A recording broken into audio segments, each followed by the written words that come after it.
Почитувани сограѓани, еве користам прилика да и официјално ви упатам покана да бидете дел од овогодишното Радовишко културно лето,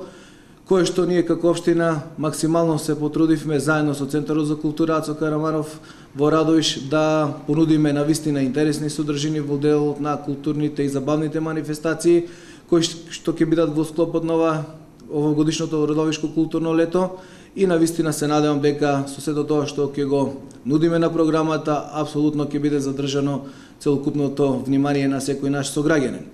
Имено Радовишкото културно лето го стартуваме со навистина еден интересен, атрактивен уличен фестивал, односно познатиот Баскерфест. Ке имаме задоволство еве по втор пат да го организираме во нашата општина. Со тоа ќе го и започнеме овогодишното Радовишко културно лето. Тоа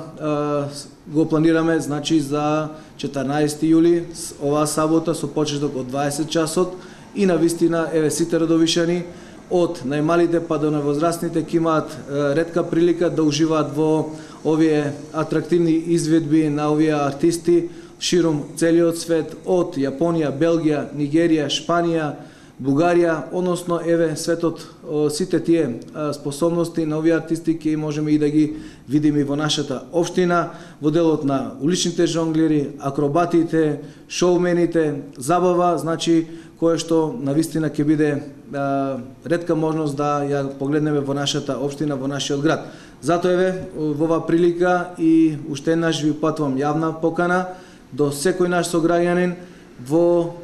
сабота, 14 јули, од 20 часот да биде на плоштадот Свети Спас Радовишки и да ужива во овој уличен фестивал Баскерфест. За дополнителните содржини кои што ќе ги имаме во текот на Радовишкото културно лето, дополнително од страна на службите општината, од страна на Центарот за култура Ацо Караманов, благовремено ќе бидете известени. Се надевам дека и оваа година радовишани ќе имаат прилика да уживаат во сите настани во склопот на Радовишкото културно лето.